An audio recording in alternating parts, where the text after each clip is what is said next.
up by large corporate developers. If anyone is concerned about gentrification, rent control drives it. Finally, how does rent control keep prices high? Under rent control policies, the supply of housing remains stagnant and often decreases due to housing providers converting their units into luxury housing or condominiums, which are exempt from rent control policies, seeing it as the only way to stay afloat in the market. A good example being San Francisco, where the rental housing market decreased by 15% and citywide net rent increased by 5%, when rent control was introduced in 1994, according to the National Bureau of Economic Research. In short, rent control has the goal of making housing more affordable, but in reality has the opposite effect. The more reasonable and effective way to bring down housing costs is to build or redevelop more units to increase the supply through governmental and private means, not through rent control. In the words of the economist Walter Williams, short of aerial bombardment, the best way to destroy a city is through rent control. I rest my time.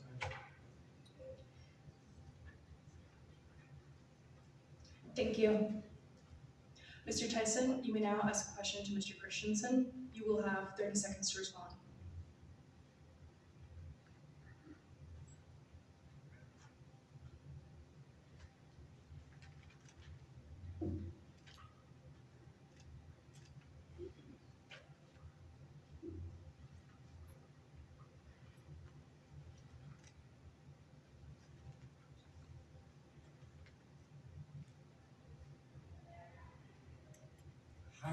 How do you account for the fact that several other countries haven't seen decreases in the amount of housing built? For example, in Germany, they've actually seen increases in housing built upon like introducing rent control practices.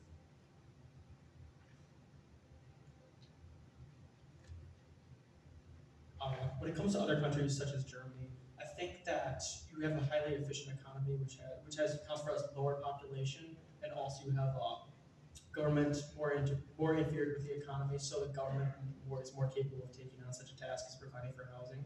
So I don't think that's comparable to such a large country with 30 million people, such as the United States. So how would a country? So, Mr. Christensen, you now ask your question.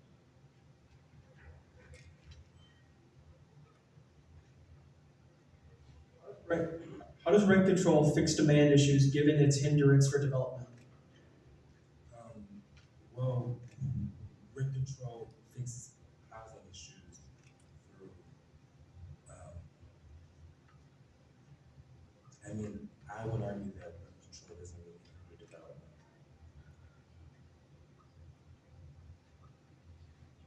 Thank you.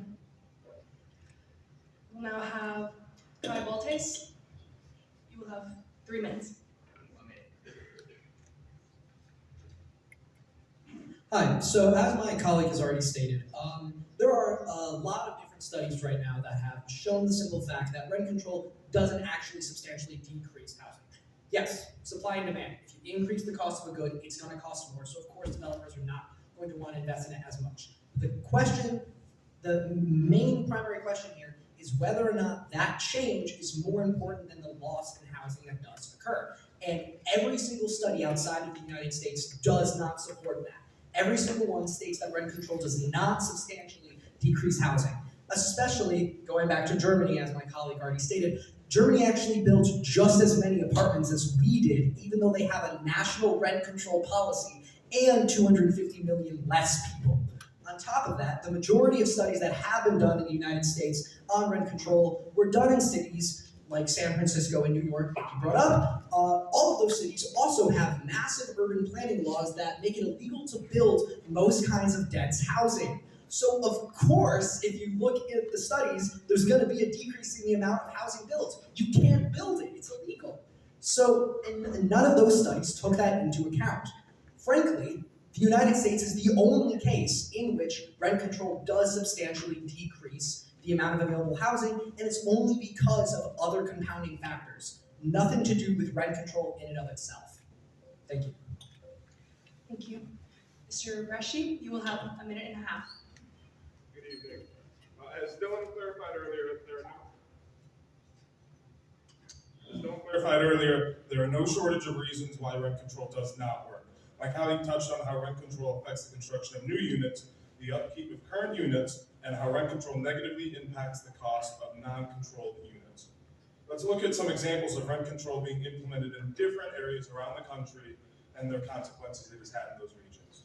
For example, in New York City, rent controlled or rent stabilized, as they are often called in New York City, suffer from the previously discussed issue of the lack of maintenance and upkeep due to the costs associated with these apartments and the low rates that are collected from them.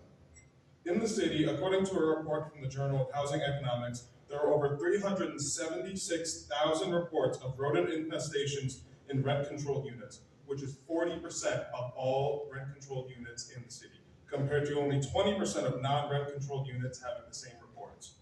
This pattern was found in other maintenance-related issues, such as leaks from plumbing, heating issues, and just general upkeep.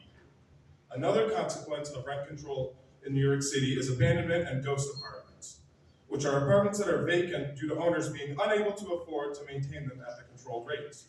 The New York Apartment Association estimates that there are over 10,000 of these apartments. Finally, the effects of supply of units due to rent control are apparent. According to the 2019 study by the American Economic Association, they found that in San Francisco, rental housing supply dropped by 15%. Thank you. Mr. Valtes, you will be able to ask one question. Mr. Rashi, you will have 30 seconds to respond.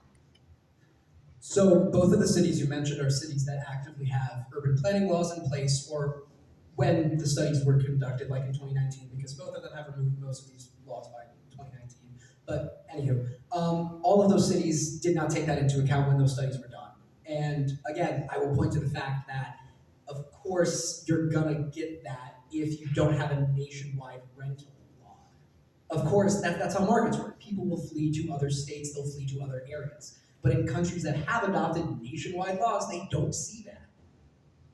Yeah, no, so I think a good example in the United States of a city doing it right with rent control is Austin. They got rid of all rental control laws. They decided to build more housing by getting rid of those aforementioned issues with zoning and stuff like that. And rents in Austin are dropping at the lowest rates anywhere in the country. They have dropped, I believe, in the realm of 15% in the last 3 years, and they are below COVID times, which almost no other city in America, especially the likes of San Francisco and New York, are. Mr. Rashi, you may now ask a question. Yeah, so if you're talking about rent control, and you're saying how rent control does work, it's just all of these other issues, then how come, like in an example like Austin, or an example like San Francisco, which is trying to repeal some of those harmful laws to building that, you know, in San Francisco, they still have rent control, but they are trying to get rid of these other issues that you talk about. How come San Francisco's rents aren't dropping? How come more buildings aren't being built? And how come rent control still isn't working in San Francisco? Well, first I'm going to respond to that, and then I'm going to pose another thing. But immediately, yes, that is a good point. Yes, in cities like Austin, you see that. But at the same time, I would very strongly make the argument that that is not substantial enough. Simply because in a city like San Francisco, they haven't gotten rid of most of the laws that Austin did.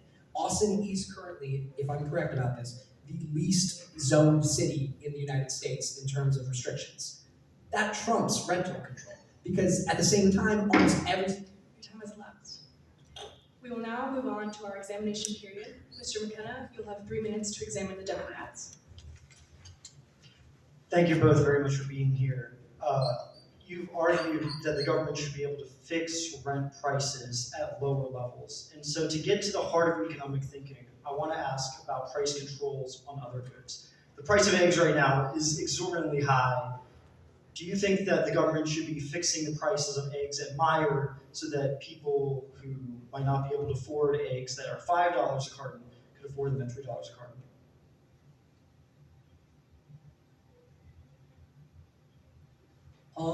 Yeah, I would say they absolutely should. I'll answer with that with the fact that I'm a college student. Almost every single morning, I go to the dining hall and I get eggs for breakfast. And I'm waiting for the fact that eggs have increased so much to come into an increase in my student food plan next semester. Understood. So the answer is yes. Let's talk about other goods. What about cars? Should we put price controls on cars to make them cheaper?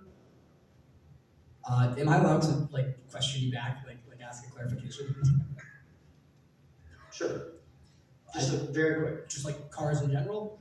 Yeah, let's say cars in general. Sure. I mean, Okay, so which goods should we not put price controls on? well, I mean, this gets into the debate of capitalism, right? And whether or not it's very effective at determining what the price of a good really should be, or whether or not government should go in and intervene. So you would rather legislators in Lansing, for example, decide the price of eggs in Michigan, decide the rent that you pay, rather than you making a voluntary exchange with your landlord? No, I actually think, as the Republicans already previously stated, I think it's the government should only go in to do this when you have a substantial issue with it. In a city like Austin, there's not a need to do rent controls right now because the market is providing a ample supply of housing. But in other cities like New York, I mean, what's another solution? They've been trying to let the market fix it for 70 years and it's done jack. But you've admitted yourself that it's not necessarily the market that's driving up prices in New York, it's these crazy zoning regulations. So would you be in favor of ending the zoning regulations and then not having the need to fix prices? So to answer the zoning, first off, I study urban planning. I love a lot about zoning. I do think there's a lot of zoning laws that we could get rid of and get off the books, but I would never go so far as to say get rid of all of them. I don't want Sure, a factory sure. next to a school. But we're basically agreeing here is that if we deregulate the housing industry to some extent, we can bring down prices by increasing the number of apartments that people can buy. No, if we deregulate the zoning, then you could do this, which There is you go. not the housing industry. My bad. Yeah. Let's say we cut some of the red tape on zoning, then we might not need price controls. For a short period of time, sure, but then eventually the market is, I mean, typically speaking, in the way our current system is set up, and take a city like Austin, I'm sure in 20 years, the prices are gonna increase again. So to make sure we understand you, the solution here might be to deregulate in some areas rather than the government fixing prices for basically any good where we think it's too expensive. No, I think it's a case-by-case basis. Sometimes you gotta cut the red tape, sometimes you really, really shouldn't. And I think more than often than not, you should.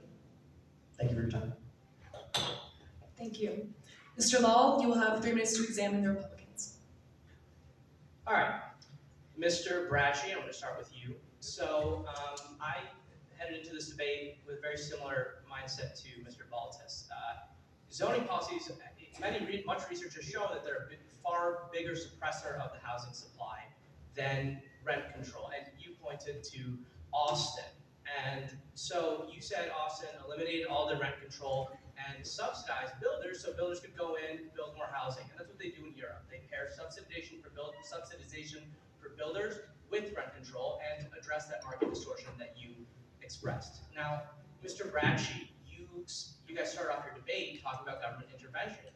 Now you are saying that the solution is more government intervention. No, I'm not saying subsidies per se. What we're saying is rent control is a constraint on supply. And when you constrain supply without doing anything. Right, but doesn't zoning literally constrain supply? It's the rules about where you can build. So if we eliminate red tape that has been convoluting the system for decades and pair that with rent control, wouldn't that address all the market distortion? No, because you're adding one restriction on supply and getting rid of another But restriction. don't they move in opposite directions? I wouldn't say so, because if you put more zoning and say you can only build single family housing, you're only gonna get single family housing. And then if you go in and say, okay, this housing can only be so expensive, then all of a sudden you're only going to build houses that can fit that expense. So it's two restrictions on top of one. If you get rid of one, it might work a little bit. If you get rid of both, that would be great. But what we're talking about is rent control, and why rent control specifically is an issue. Like, on its own, rent control, regardless of What zoning. if the government is didn't an pair that with subsidies for building and public development? Well, yeah, if you put subsidies in there, I mean, subsidies work to increase supply. If you subsidize supply, if you subsidize demand, which people have talked about, like first ownership tax or home ownership tax credits, that's a subsidy of demand, which will only make the problem worse. But if you're talking about supply, if you're subsidizing supply, then it can't work. It's a fair point, but so you guys are saying let the invisible hand figure this out, let the free market and deregulation figure this out. What do you say to someone who can't afford to buy or rent right now? Right now, I think the issue is Short term, rent control has been shown to have some benefits, but in the long term, it constricts housing supply. It constricts rental supply, and it has the inverse effect of increasing housing costs in the long run. So in the short run, if I can't afford an apartment, I may want to support rent control. But in the long run for a city, it is shown to have detrimental effects that do not, the short term benefits do One not. last question for you, Mr. Braschi. Yeah. Do you know what party the mayoral administration of the city of Austin belongs to? Currently belongs to Democrats, I believe. Yes. Yep, it does. All right, that's all I have for you. All right, thank you. Now, on to closing statements. Mr. Baltes, you will have a minute to conclude. Or Mr. Tyson. Okay, so in conclusion to everything that we've stated in prior, rent control is an effective policy decision in creating affordable housing in urban areas. Many of the critiques that come from that criticize rent control tend to not take into account the way that zoning laws impact housing costs and overall housing availability within urban regions. Furthermore, rent control is a guarantee in maintaining that the underserved communities that are currently being gentrified have the ability to stay stay underserved and stay with majority by minorities within the different communities. Amid rising inequality and financialization of housing, second generation rent control policies permit moderate rent increases tied to inflation of local income and also target flexible approaches to stabilize housing costs without replicating earlier rent freeze. Your time has elapsed. Thank you. The Republicans will have a minute to conclude. To summarize the whole rent control issue, it's basically a Band-Aid. The short-term solution to what definitely is a long-term problem. So when we usually implemented when politicians need to comfort people and win votes, saying, "Well, I'll bring down your rent if you support me." But look at what the effects of it are. You're constraining the supply, which doesn't meet demand. So the local housing providers are going out of business. They can't support their family. They can't support their business. People are losing housing. Newcomers can't come in to a business when they're lacking housing supply, and it only benefits the lucky few who manage to secure housing before you can even come into the market. I mean, politicians often claim they have addressed the housing crisis once they implement rent control, but their economies usually fall to ruin. And Your time has elapsed. Thank you, gentlemen. The round is concluded.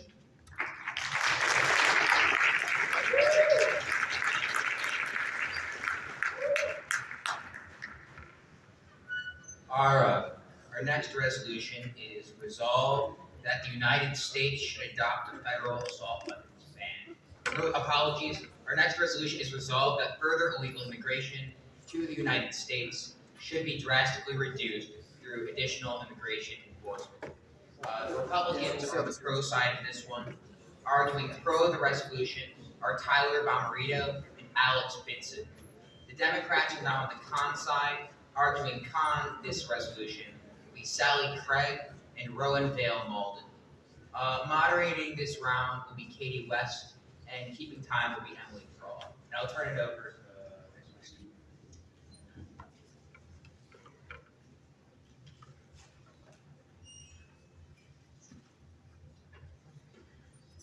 Thank you.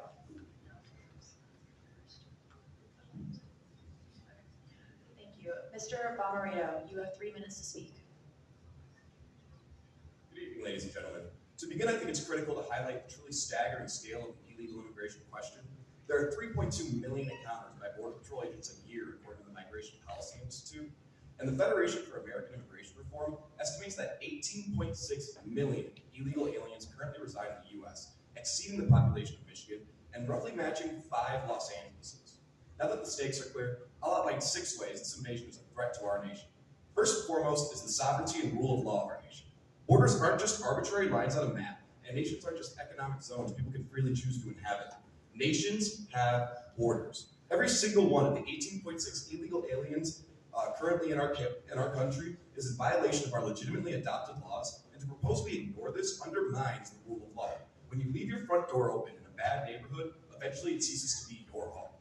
Second, the unfairness to immigrants. Many immigrants, especially from Europe, wait years or even decades for an opportunity to partake in American excellence. It is unjust that we allow those who break our laws to bypass that process. Worse, this creates a perverse incentive, undermining legal pathways. Third, benefits. Illegal immigrants can access programs made for real Americans, especially in the medical and education system, with programs like Emergency Medicaid and the WIC Nutrition Program. Additionally, private charities cannot screen immigrants' status before providing benefits, meaning that private funds are strained as well. Fourth is basic economics. More demand drives up prices. More workers lowers wages. While some claim that immigration is beneficial in certain aspects, maybe the GDP and the stock market will tick up a few notches, there's no reasonable justification for favoring illegal to legal immigrants. Fifth, national security. I encourage all present to listen to the House Judiciary Subcommittee on Immigration, Integrity, Security, and Enforcement hearing on 9/14/2023. During this hearing, Tom McClintock revealed how ISIS successfully smuggled into our country over 124 nationals from Eastern European nations such as Russia. An open border leaves us blind to future attacks. And finally, the fentanyl epidemic. In 2024, more than 107,000 Americans were killed by the fentanyl epidemic. And since 2021, a number double the population of Grand Rapids has been stolen from us. 95% of the fentanyl in our nation came from Mexico. And according to US CBP, over 600 pounds of fentanyl flooded into America from our southern border in February 2025, enough to kill over 100 million more Americans. That was 1 month ago. This crisis is impossible to ignore. Every day, sons, daughters, sisters, and brothers are killed by our apathy towards border security.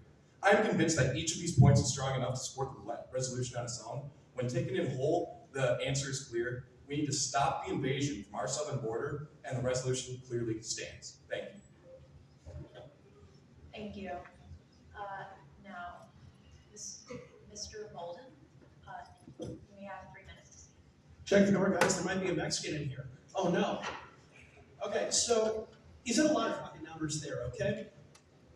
For the most part, they're minuscule compared to the US population of 330 million. What is a few thousand in the face of that, number one? Number two, he's acting like all immigrants are criminals, when by and large, you will find the US government and people who study surveys conducted by the US government find that they are between 40 and 60% less likely, sorry about that, to commit crimes of any sort. Let's see. And also, if you want to look at economics, we've seen studies conducted by Nobel Prize winning economist David Card that we actually saw this in real life. About 125,000 people, that's an Ann Arbor's worth of people, washed up on the shore of Miami over the course of a couple of days in 1980. About 85,000 of those stayed in the Miami area over the following years. 45,000 were immediately within the right age to be considered part of the labor force. Over the following years, if you look at the wages of Cuban Americans in Miami, they were not significantly affected. The largest dip you'd see in wages in the area was because of the recession from 1982 to 1983. Also, unemployment didn't actually get affected that much. The unemployment rate remained relatively constant over the following half decade. So what you're seeing here is a lot of bullshit fear-mongering. But if I were interested in that, I wouldn't be a Democrat. Let's see. Also, if you are concerned about integration of immigrants and all, you'll see that the children of immigrants tend to, earn more money on average than American children who come from similar backgrounds. So most of these points are moot. I especially found it funny that my opponent over there invoked fear over 100 and so odd ISIS people coming across the border when we're seeing 5,000 a day on average. But they don't actually care about that. There was a border bill put before Congress last year that would have shut down the border if 5,000 people crossed in a 7-day period. We see that many cross in a day on average. They don't give a shit.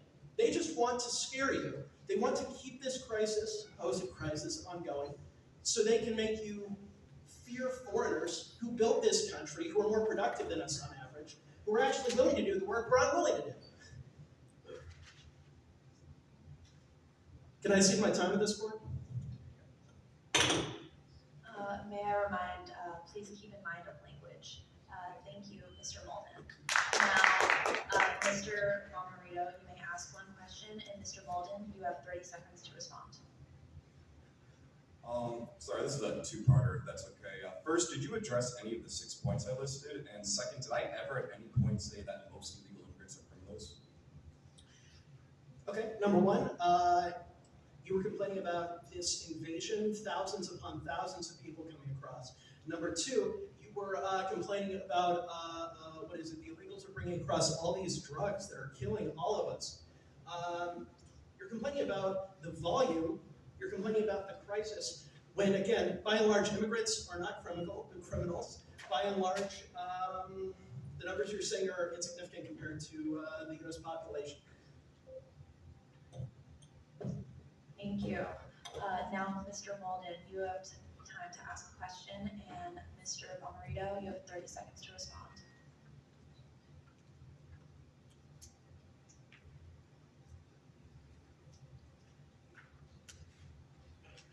Okay, how do you rectify this supposed concern over the border when your own party actively killed a bill that would have addressed pretty much every one of your own concerns? Sorry, Rian.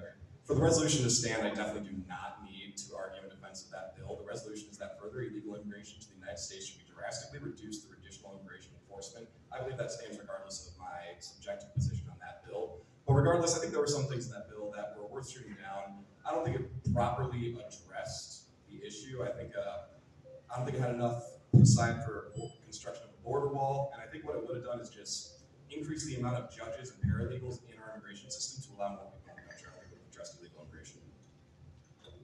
Thank you, gentlemen. Now, Mr. Bitson, you have 3 minutes. Oh, pardon, 1 minute and 30 seconds.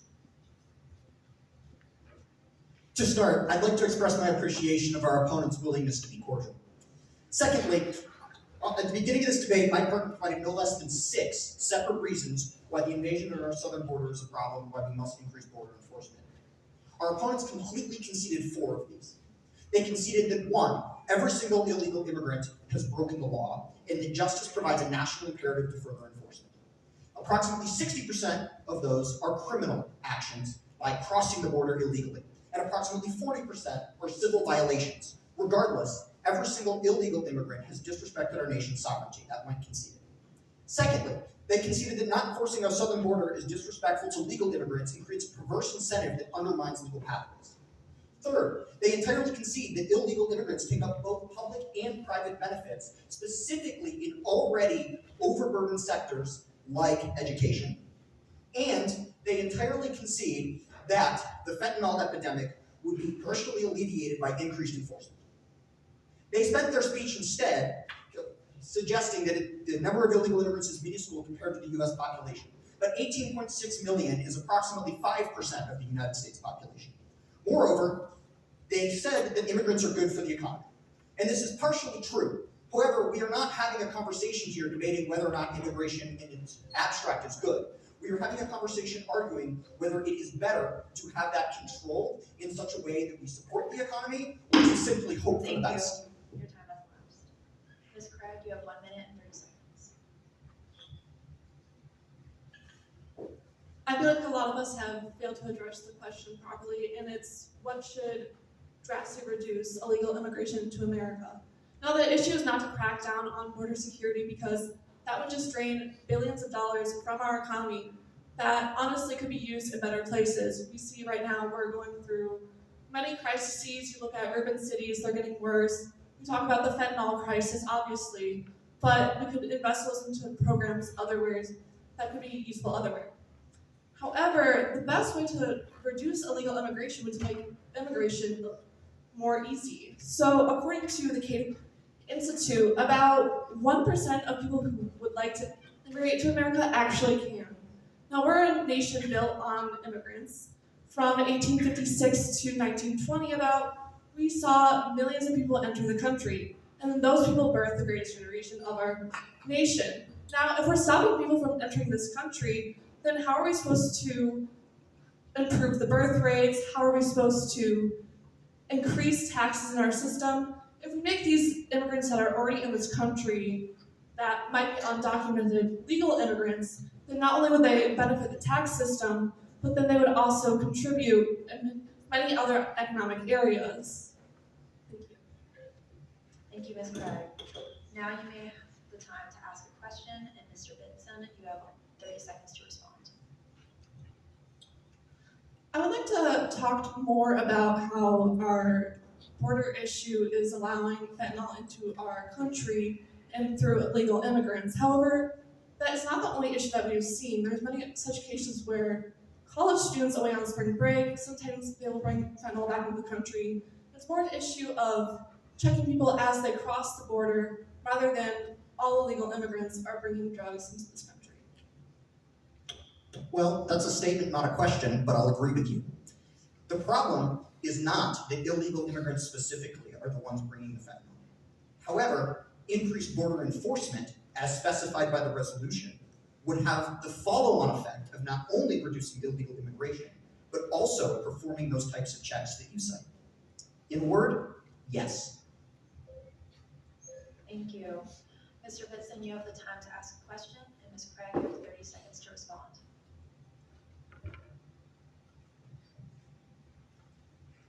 I want to press a little bit further on this idea of making immigration pathways easier.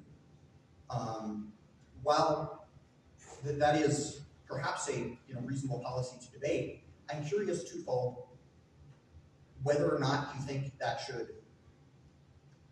cause us to not increase enforcement, and what you would have us do with the 18.6 million lawbreakers already illegally in our nation.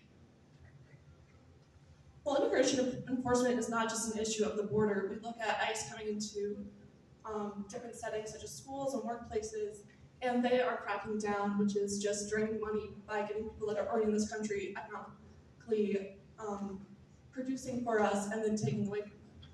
However, just because they came here legally does not mean that they, in a sense, yes, they were breaking the law. However, they're doing so under extreme circumstances to come to America for a better life. Thank you. Mr. Law, you have 3 minutes for examination. Mr. Benson, I'm going to start with you. Very quick question. You made a very big deal about immigrants being lawbreakers because they crossed the line on the map. They're illegal immigrants, lawbreakers. They broke the law just by doing that. Correct. How many felony convictions does the leader of your party currently have? 34. Thank you. And then just curious. By the way, may I briefly ask, is the presumption that I have to defend that in order Hey, to I was just win looking debate for a on that quick answer. resolution? I was just looking for a quick Hypocrisy answer. is the issue. Excuse me. Sorry. Excuse me, please.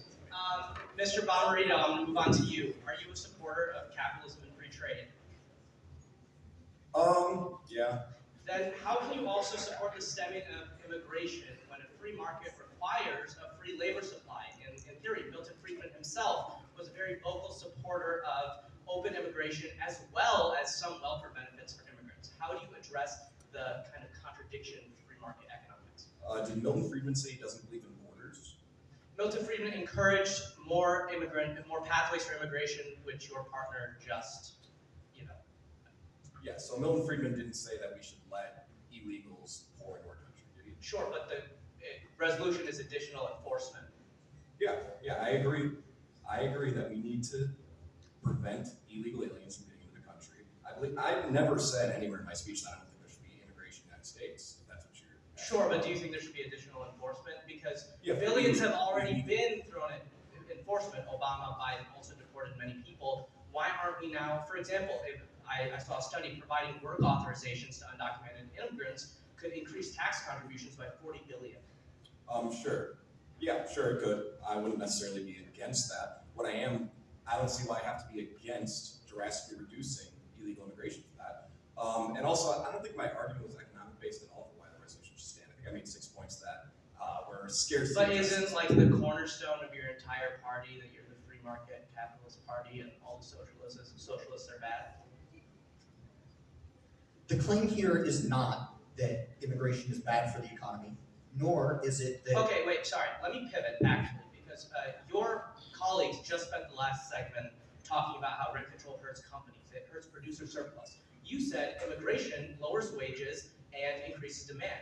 Wouldn't that help producers and help the big companies that Trump is cutting taxes for? I addressed Isn't that like your colleagues just argued that rent control hurts producer surplus? I addressed this You are briefly in my, disagreeing with that. I addressed this briefly in my speech. We are not differentiating between a world of more immigration and a world of less immigration. We are differentiating between a world of legal immigration and illegal immigration. And so I support, for example, as Donald Trump does, H-1B visas to encourage the There's been a workforce lot where of we need it. controversy about that. There has been, and the leader of our party, Donald Trump, has supported H-1B visas, as do we. Thank you. However, I do Time has not lapsed. Thank you. Now, Mr. McKenna, you have 3 minutes for examination. Thank you both very much for being here. I want to start off with a simple question. Do you believe that entering the United States without permission should be illegal? Yes. Okay, so if entering the United States, illegally immigrating to the United States should be illegal, why are you against additional immigration enforcement to enforce the law?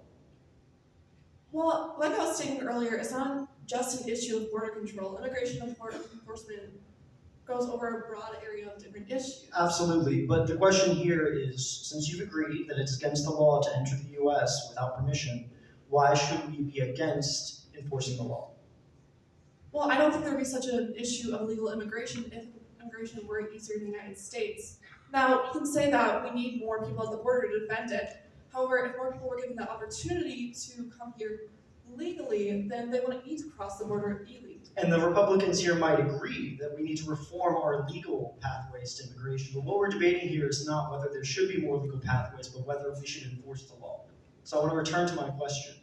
Should we enforce the law that you shouldn't enter the US without permission? And as I say before, I do agree that. However, the question is specifically additional immigration enforcement, which would mean more funds allocated. However, if immigration was easier, then we didn't need to allocate more funds to such an issue. So you're okay with us enforcing the law right now, but you're against additional immigration enforcement because it would be too expensive, is that right? Yes, and then also with the case of ICE, people who are already in this country economically producing for us, what is the problem with making them legal immigrants rather than just taking them out of the country and then losing a large portion of our workforce? I think you guys stated that about 5% of our population is illegal immigrants. However, if 94% of those illegal immigrants are working for us in our country, and why should we take them out if the issue is? Well, the Republicans don't need to argue even for deportations. They just need to argue for additional immigration enforcement. So, But ICE is part of additional immigration. absolutely, but we could be talking about Customs and Border Patrol. Let's talk about the funds. Do you know what the budget for the Customs and Border Protection Agency was last year?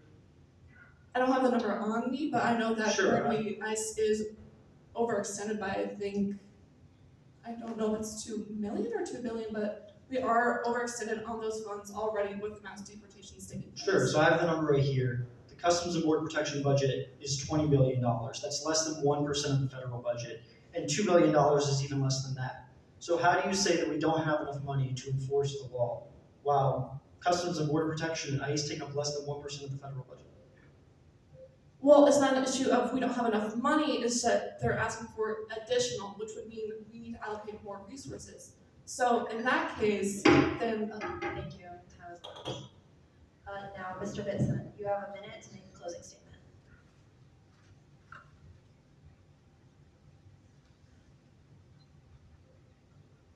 At the very beginning of this conversation that we've had over the last 15 to 20 minutes, we brought up 6 individual points, 6 reasons that illegal immigration is a problem and that we must increase border enforcement. We've talked somewhat extensively about 2 of them, including economics and to a certain degree the national security risk. But we've almost entirely ignored 4 of the others. Firstly, the rule of law. What is the problem with taking the people already here and making them illegal? The problem is that they've chosen, through their actions, to disrespect our sovereignty and our rules as a nation.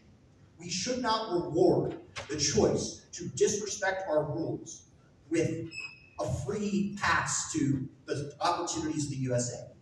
That decision, that disrespect must be punished, not supported. Moreover, it's been completely uncontested that we create a perverse incentive undermining legal pathways by not enforcing it. And we haven't once fundamentally contested the benefit of Thank you. enforcement to defend homeowners. All right, Ms. Craig, you have a minute to make a closing statement.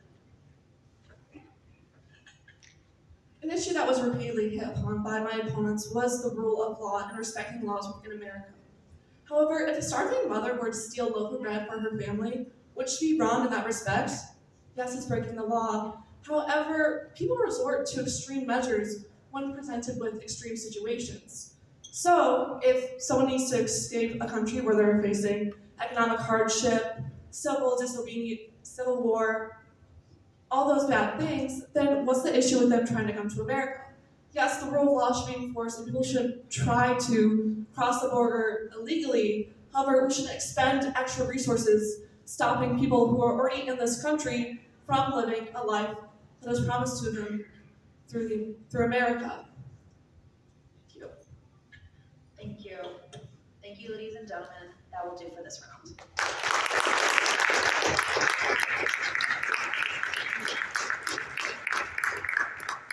All right, thank you, Ms. West and Ms. Prawl.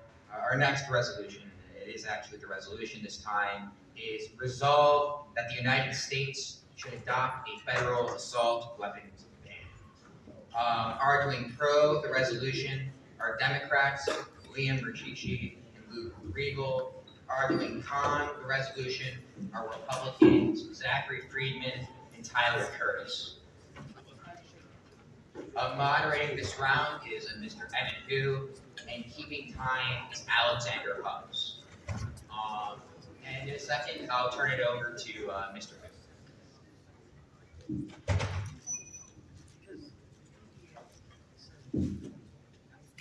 Thank you, Mr. Richichi. Apologies. Thank you, Mr. Richichi. You have 3 minutes. Thank you all for moderating this event tonight. I want to start off painting a scene for you all that I'm sure many of you have lived through. On the evening of Monday, February 13th, 2023, gunshots rang out in the MSU Student Union. I was on my way back to my apartment when I received a lockdown notification from the university. My friends who were on campus were calling me as they rushed into the basements of the buildings they were in near the union. Calling them as I was driving down Grand River, I see one police car after another, ambulances and fire trucks from cities over, flooding the streets, and I hear the voices of my friends, terrified, on the phone. As I arrive at my apartment, I join a group of students who are running into the building as well. I look over and see police cars flying down Grand River and setting up a dispatch station right outside my apartment window. My friends and I were lucky to have been able to barricade ourselves in our apartment, but this is not the case for many who are on campus. As Spartans, we came together to support our community and rally around Alexandria, Ariel, and Brian, and their families whose lives were lost senselessly in this act of violence. In moments like these, we ask ourselves, how many more? How many more times will we go through these shootings? Now the #1 cause of death for kids in what is supposed to be a nation of strength and prosperity. On February 13th, 2024, a slate of gun safety laws passed in the year since the shooting went into effect, including historic ERPO, or Extreme Risk Protection Law, secure storage policies, background checks for all, and convicted domestic abuser prohibition laws. With that being said, most Democrats are not asking for a national ban on all guns, period, but simply on those that are not intended for civilian use, like semi-automatics, bump stocks, and military-grade equipment that does not belong on our streets. All of the policies have caused great reductions in gun violence, as seen in other nations and in our state as well. While a national assault weapons ban may not be the solution to all of America's violence surrounding weapons, it does still protect Americans in accordance with the Second Amendment and keeps dangerous weapons off the streets. It takes weapons off the streets that have been causing incessant violence across cities and across the country. The Founding Fathers did not anticipate semi-automatic or 3D printed weapons when they built the Constitution. They had rifles that took 2 to 3 minutes to reload each round, so the argument that these weapons should be protected as well falls flat in the face of interpretation. Legislation like the ones that I will talk about later on, passed in Michigan in 2023, have proven to be effective alongside the potential for a national assault weapons ban. Thank you. Thank you, Mr. Richichi. Mr. Friedman, you have 3 minutes.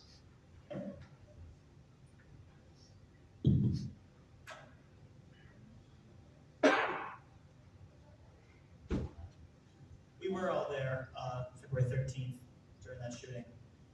But let's take a look at, realistically, what are some commonalities between different shootings.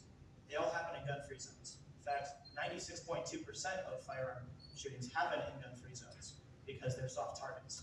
You can't shoot back. A 9mm is way faster than a police officer is in response time. Now, I'm not going to go into that. We're going to talk about the assault weapons ban.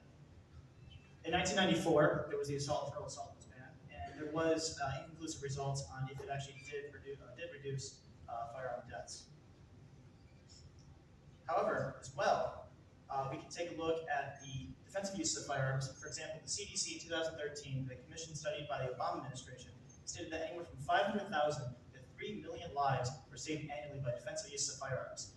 Compare that to about 30,000 to 45,000 deaths contributed by firearms. Of those, about two-thirds of them are suicides, which, while are bad, realistically, they're still going to happen. And while guns do make them still easier to happen, they still protect a lot more than they do take. With the remainder of those about a third of those deaths, so about 85% of them are game-related, right? And about 0.1% of them are actually mass shooting.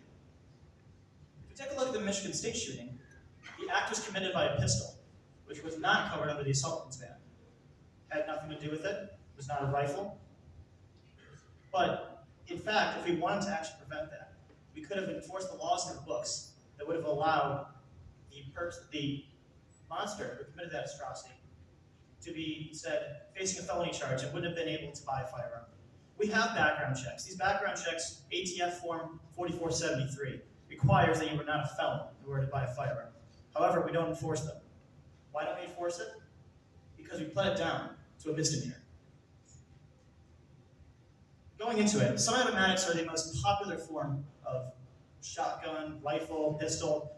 They're all semi-automatic. Semi-automatic just means that you pull the trigger once and one bullet comes out and it's ready for the next round. That's it. It's not a fully automatic. In fact, there was a ban in 1986 under the Reagan administration. If we look at the defensive use of firearms, continuing into it, Greenwood Park Mall was stopped by a citizen who was just legally able to carry his 6-hour and stopped the shooting in the tracks. Sullivan Springs, Texas was the largest massacre in the state of Texas at the time and was stopped with an NRA instructor with his trusty AR-15. Why is the AR-15 banned when the M1 Garand is not? The AR-15 is the most popular hunting rifle in the country with a .223 cartridge. The M1 Garand was designed as a weapon of war and is not under any federal assault weapons ban and has killed more. Thank you. Go ahead with your question, Mr. Freeman.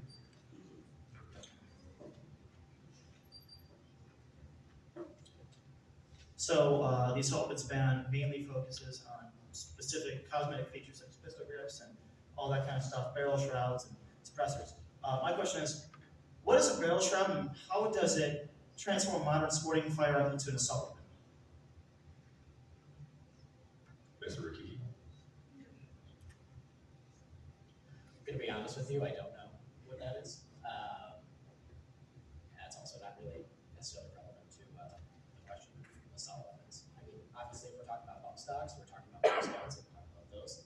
I think those can fall under the fact that they should be regulated by the national government and by the state as seen fit, but that's all I can really speak to that. Thank you, Mr. Rikiki and Mr. Freeman. Go ahead. Mr. Rikiki, go ahead. So you mentioned the necessity and the ability, granted the Second Amendment, obviously, for American citizens to defend themselves from intruders or from unnecessary violence. Do they need an AK-47 or AR-15 to do that?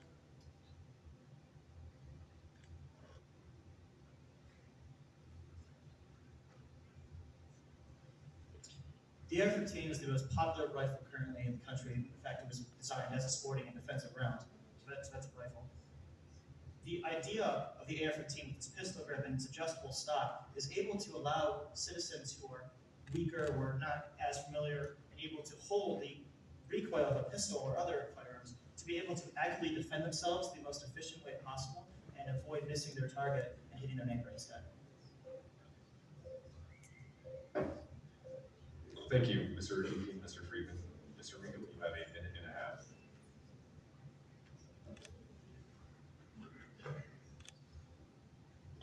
Thank you, Mr. Hu. To reiterate our earlier point, gun violence has killed far too many people in this country. I grew up 5 minutes away from Columbine High School in Littleton, Colorado. Every day I drive past that school, I see the memorial outside. I know people whose children died at that school. I know people whose teachers died at that school. They'll never get to see those people again. This is an unjust crime. They did not deserve this. They did not ask for this. They were in the wrong place at the wrong time. They were in our public schools, what should theoretically be the safest place in our country. What about Sandy Hook? What about Uvalde? 6-year-olds died. They had absolutely no way to defend themselves. Our opponents here have discussed that firearms can be used to defend yourself from bad actors who use these weapons. Could these children have defended themselves? Can you truly defend yourself from an assault weapon? As they mentioned, you just point and shoot the gun. That's an assault rifle. For a pistol, for a bolt action, you have to pull the trigger, you have to cock the gun. There's a lot more that goes into it. With an assault rifle, you just point and shoot. It's like Fortnite. You can't defend against that.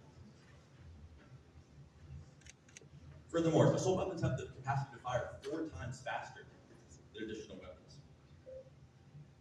To bring up the 1994 assault weapons ban, the reason that was ineffective was due to the grandfathering in of existing assault weapons.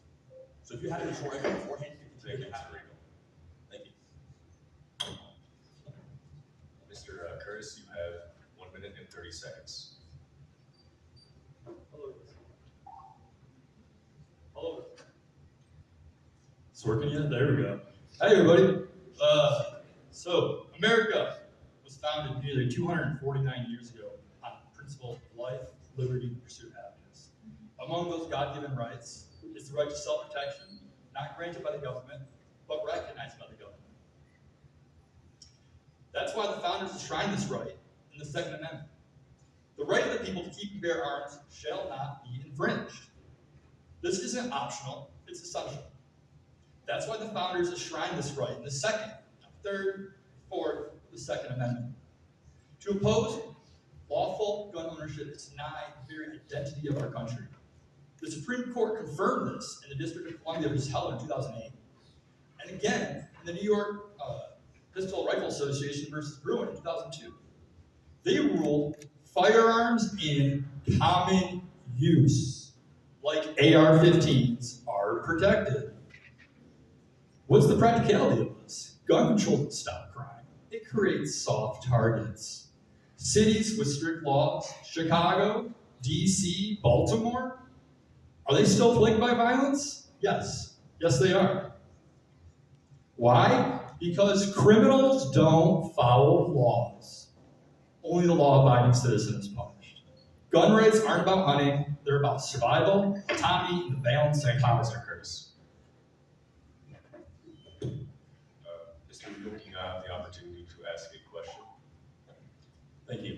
You brought up the Second Amendment and our God-given right as Americans to own weapons. I completely agree with this statement. However, I would bring up the fact that in 1789, the weapons that people were using were muskets that took 2 minutes to load. Today, we have assault rifles that can fire within that period of time hundreds of rounds.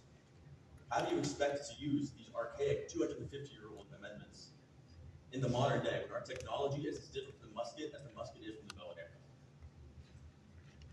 Why I admire your dedication to study of history. I think you're missing a few key facts here. There's other weapons such as the Pico gun, the advent of the Gatling gun. Those are other multi-shooting weaponry that were definitely around at the same time as the United States Revolution was taking place. So to say that those weaponries didn't exist would be factually correct. Thank you, Mr. Curtis.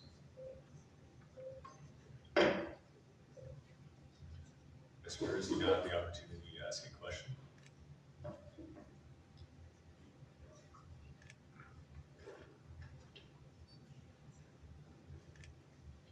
You supported banning AR-15s, but the Supreme Court ruled in Bruin and Heller that guns in common use are protected.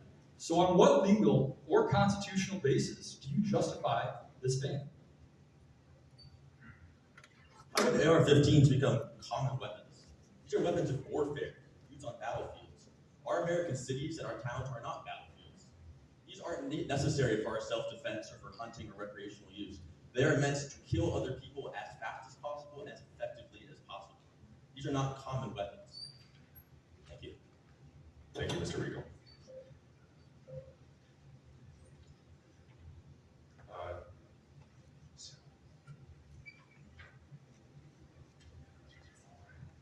Thank you, Mr. McKenna. You have 3 minutes with the Democrats.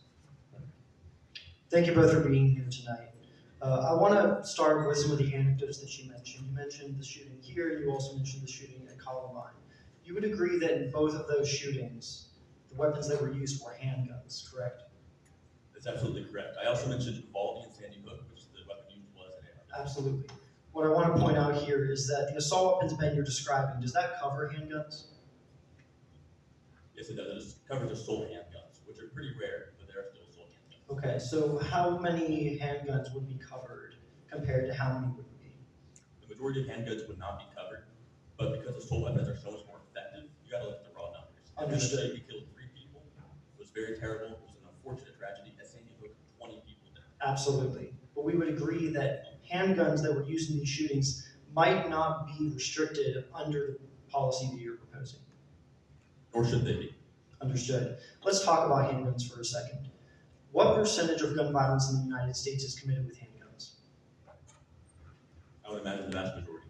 About 90% according to the Bureau of Justice Statistics. So you would agree that as much as 90% of gun violence in the United States would be unaffected by the policy that you're proposing? That would be correct. Okay. So we're proposing a sweeping federal ban on all of these different weapons. We're going to leave as much as 90% of gun violence unaffected. Just want to make sure. Is that right? Sure, I mean, yeah, if it's 90% of the weapons, as you say, are not committed with semi-automatics or something of the sort, then yes, that's not going to be a fail-safe for every certain situation. But if we're going to kind of, without getting too far from the resolution, there are other methods that have been proven to be effective, as passed by the Michigan legislature last year. The statistics to back that up, it's about, I don't want to steer too far, but. Understood. Thank you so much. Let's talk about the 1994 assault weapons ban. Some people might not know that the U.S. used to have a federal assault weapons ban from 1994 to 2004.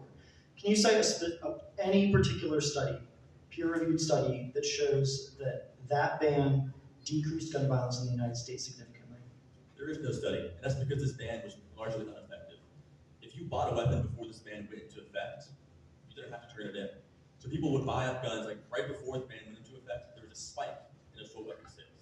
People who were going to use these guns already bought them. Understood. Let's talk about the grandfather clause. Would you have a grandfather clause in this policy you're proposing?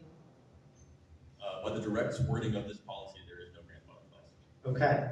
How would you confiscate millions of guns from Americans? The nation of Australia, they used a buyback system. It would not be an overnight situation. This would take time, this would take effort. But because most states have universal background checks, in fact, nationally you have a universal background check for weapons, we do have records of people who own these guns. If within a certain amount of time you chose Would you go into their homes and take the guns? No, we would not. There are better ways to do it. Thank you. Thank you. Mr. Long, you have 3 minutes with the Republicans. Thank you. So we talked a lot about handguns versus assault weapons, and what I want to kind of get at is most of the motive for a federal assault weapons ban has been specifically to prevent mass shootings. And while, yes, the 1994 assault weapon ban overall was a failure, mostly, many statistics say that mass shooting fatalities specifically largely decreased during the ban. And so why, you guys mentioned hunting, but how many people are really using all these guns for hunting? Why can't we do this strictly as a measure against mass shootings and not overall violence in America? Sure, so once again, real quick, just some definitions. Semi-automatic, every pistol pretty much is a semi-automatic pistol. So again, just one trigger pull is 1 round fired in. Just because a rifle or pistol does not change the speed of fire, it's how fast you can pull your finger, right? And a lever action can actually go fast, the same speed actually, depending on who it is. But going to the argument.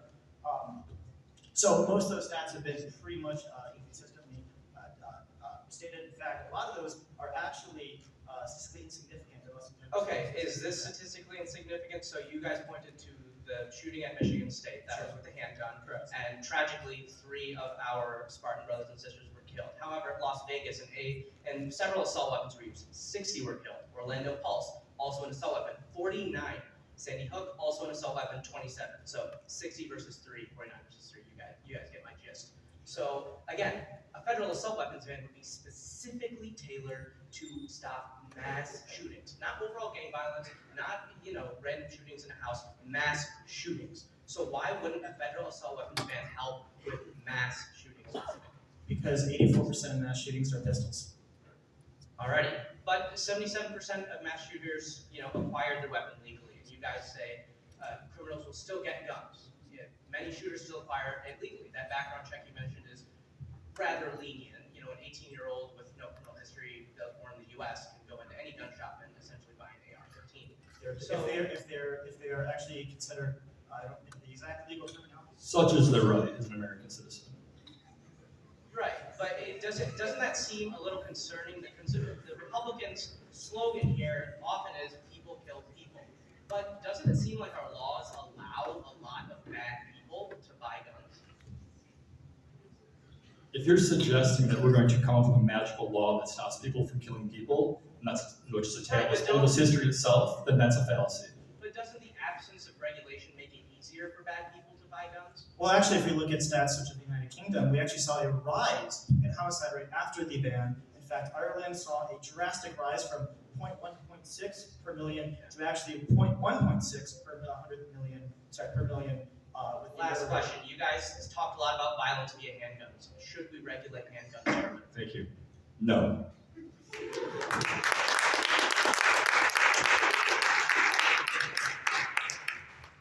Mr. Regal, you may make a closing statement. You have 1 minute. I want to again thank you all for coming here and spending your time with us tonight. Just to reiterate what we talked about, this would not be a ban on handguns. This would not be a ban on these smaller weapons that can kill quite a few people, but not nearly as many as an assault weapon. We have to protect our children. We have to protect anyone in this country. If you can't walk outside and be sure that you'll be safe, if you can't be sure that when you send your kid off to school, you see them the next day, then what are we doing? These weapons are designed for battlefields, they're designed for warfare. They're not designed for self-defense. They are in no means regulated underneath the Second Amendment. The right to bear arms does not include the right to kill other people the way we would kill them in World War II, the way we would kill them on a battlefield. To defend yourself, to recreationally use weapons, you don't need an assault rifle. You don't need any kind of assault weapon for that. In order to protect our communities, we must get rid of these weapons. Again, thank you all for your time. Have a great day. Thank you.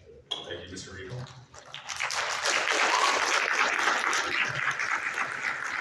Mr. Curtis, you have 1 minute for a closing statement. Thank you.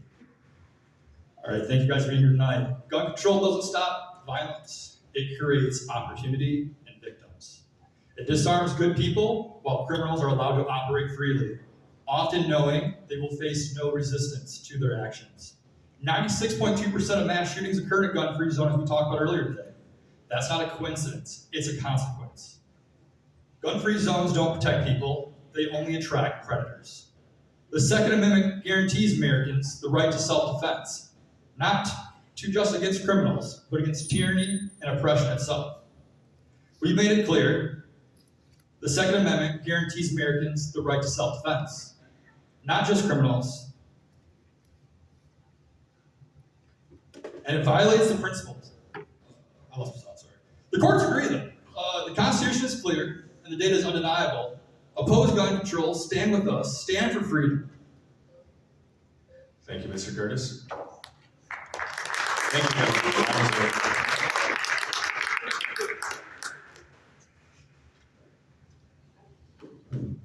Okay, thank you very much. Thank you, Mr. Hugh and Mr. Hubbs.